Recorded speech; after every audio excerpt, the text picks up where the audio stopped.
So yesterday, our Shams Charania reported that three-time All-Star Bradley Beal has agreed to a contract buyout with the Phoenix Suns and plans to join the Clippers on a 2-year, $11 million deal. That second year is a player option. This is all after he clears waivers. So Beal was nothing if not concise with his goodbye message that he posted on social media. Just throwing up a little deuces, much to the amusement of several players around the league. Trae Young, Bam Adebayo, Andre Drummond, former Suns teammate Kevin Durant, all got a kick out of this. We did too. Shams reported that 5 of their teams, though, they were actually interested. The Heat, the Bucks, the Lakers, the Wolves, and the Warriors in Beal, but all signs pointed to him wanting to be a Clipper, and that looks like it's going to happen after he clears waivers. But Bobby, do you think that any of these teams have maybe another move out there to make after missing out on Beal? I do, and I think we're going to certainly keep an eye on Golden State here. Malika, we're 3 weeks into free agency right now, and guess how many players Golden State has on their roster? 9. There is certainly a lot more work to do here, and a lot of it's being held up with the restricted free agency of Jonathan Kuminga, who's still one of the 4 restricted free agents out. Golden State continues to sit in a holding pattern right now. There's certainly a priority to get some front court depth. Right now they have Quentin Post as their lone center and some backcourt scoring here. So Golden State, 3 weeks into free agency, still have to go out and sign about 5 to 6 players here.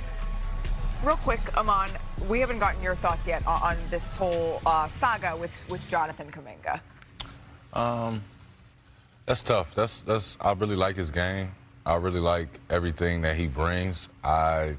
If I was him, I would be sitting there with my hands up like, guys, what are we doing? Right. I know I can hoop, and I know that I'm only going to get older every year. So it's like, what are we doing? What's my plan? And what else can he do to prove to the Golden State Warriors that he's worthy of being called on? I think he gets talked about around the league enough, especially when you start listening to his peers. When his peers, especially when they talk about it and say who do they think is on their way to that, they talk about him if he is a frustrating assignment to have on a night-to-night basis. And when he finally gets his chance and get his opportunity, I think it's going to be foot to neck. That's a pretty high compliment. But since we're talking about the players that are still available and waiving and stretching, Damian Lillard, he is still an unrestricted free agent after being bought out by the Milwaukee Bucks.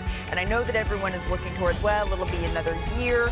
But what team do you think is the best fit for Dame here, Bobby? Because it could be a year, but it could not be. Well, I mean, I look at the Damian Lillard situation. I think there's the human element, and then there's also the basketball court here. And for me, it's a reunion back in Portland here. I think certainly where Damian Lillard is at his career, where his children reside in Portland, he's doing all his rehab in Portland. Yes, he will likely be out an extended period of time this year, but if you compare him with Jrue Holiday in that Portland backcourt next year, I just look at a reunion with Portland. He certainly left on better terms than a player that would have who asked to be traded. For me, I would circle Portland for Damian Lillard. If I was asked to pick a place, that would be the place for him. Wow. Portland, again. There's a certain storybook ending that would be, though, Tim. And look, there's family issues as well there. I would rather see Dame be put in a situation where he can chase a ring, where he can be the last piece of a potential championship puzzle. You know, maybe back in his hometown in the Bay Area with Golden State, if they can get some business done and put together the kind of team. Our hometown. Oh, your hometown. But, hey, if he wants to go back to Portland, that would be That's certainly interesting, though, Bobby, and something that we'll keep an eye on seeing back on the floor. Joel Embiid, his year was really filled with ups and downs here. Let's go all the way back. After being drafted in 2014 and missing his first 2 seasons with various injuries, Joel Embiid would string together 8 seasons where he averaged just under 28 points and 11 rebounds, while also being named the 2023 NBA MVP. Now, in September of 2024, after signing a 3-year max extension, Embiid had this to say about Philadelphia. He said, quote, "I want to be here for the rest of my career. I love this community and everything you've given me and my family. There's a lot more work to do. You guys deserve a championship, and I think we're just getting started here." Now, those championship aspirations, they got off to a little bit of a rocky start in 2024. Embiid, he would miss the first 9 games of the season due to injury and a suspension. When Embiid was on the floor to start the season, he did look good, though. 31-point game against the Bulls after missing the previous 7 games, a 27-9 rebound performance against the defending champion Boston Celtics. That one was on Christmas Day. However, the Sixers and Joel, they would start to struggle in February after a 7-game losing streak, and then the Sixers made that decision to shut him down for the remainder of the season with a lingering knee trouble here. So for the first time here on NBA Today, I'd like to welcome in Dotun Akintoye, who just released an excellent profile that's up right now on ESPN.com. I really encourage all of our readers to take a second to go and read it when you have an hour this afternoon. But you sat down with Joel Embiid several times throughout this story. What stood out to you the most in those conversations? Well, thanks for having me first, Malika. I think Joel is an incredibly sensitive, incredibly complicated person. And I think there are some of those traits that are perhaps at odds with the role that he plays, which is a leader of an organization, a superstar. And I think he's been struggling with that ever since he's been cast in that role.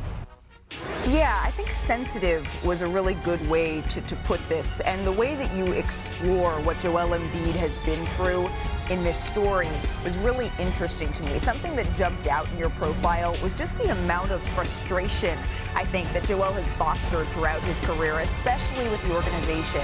How did he express that to you? Because there was a couple of specific moments that I think fans may be surprised by the behind the scenes of. Yeah, I think, we talked about continuity quite a bit, and it means something to him. I mean, in basketball terms, I think he has a sort of theory about roster consistency, what that does. He often talks about the Denver Nuggets and their championship, but I also think it means something to him in a deeper way than that. Trust for him is like a huge, not a concern, perhaps a fixation is maybe the better way to. And, one of the incidents of the last season was the leak in the fall after a closed door meeting that the team had.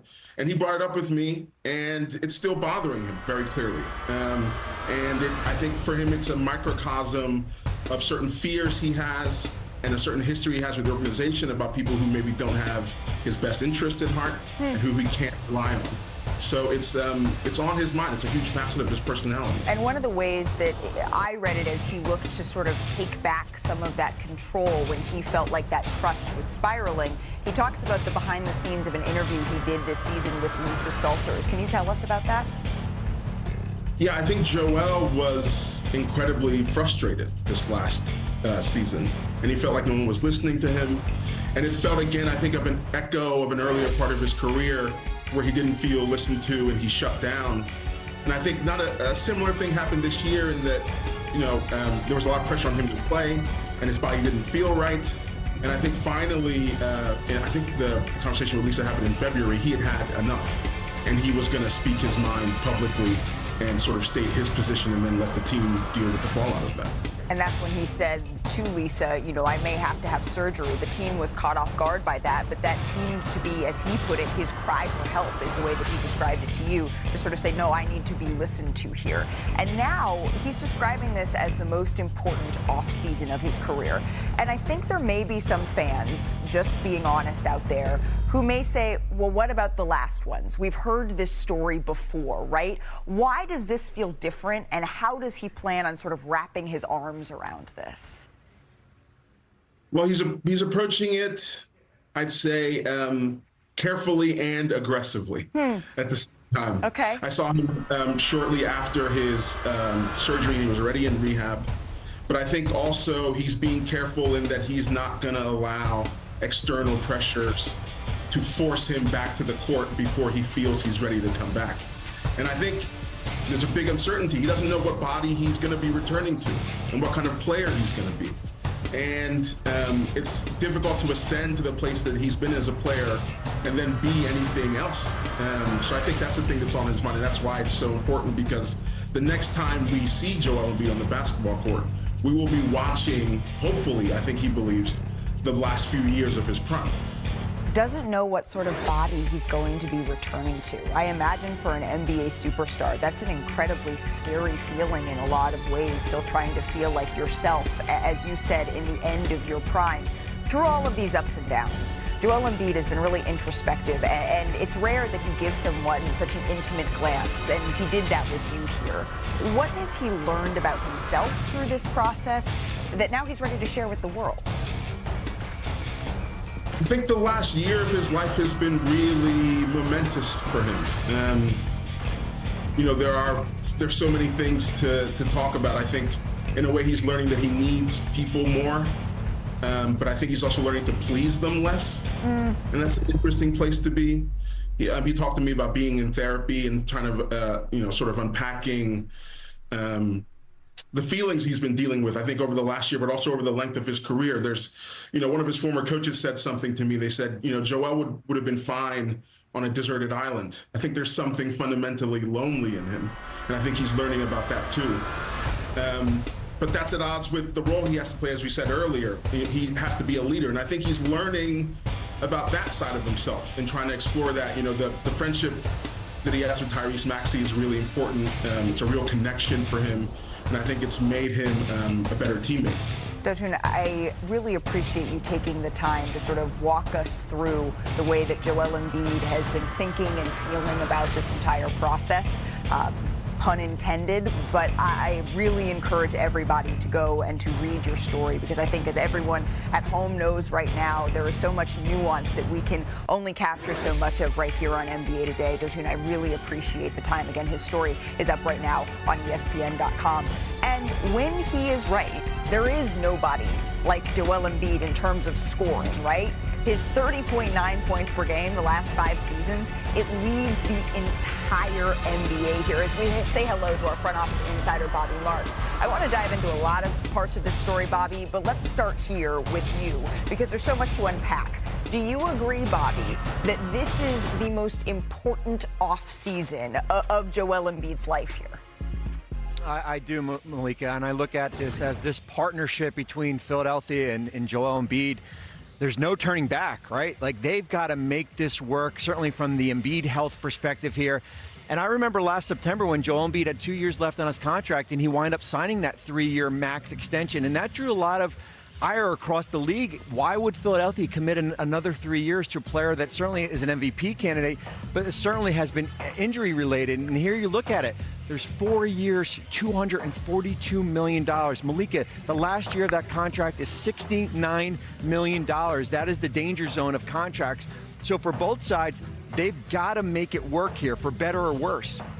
Tim, do you feel like there's a real conflict when it comes to the messaging around the 76ers here between what Joel Embiid is saying and what the 76ers say? Who cares what I think? Joel Embiid clearly feels like there's a conflict, and there have been a lot of issues with the Philadelphia 76ers throughout the course of his career.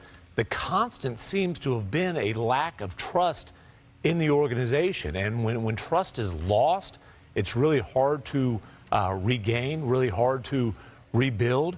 And, you know, just listen to Joel Embiid, you know, read his words. He clearly does not feel that his best interests are always being looked out for. I mean, he said it in the story. The interview with Lisa Salters was a cry for help. Yeah.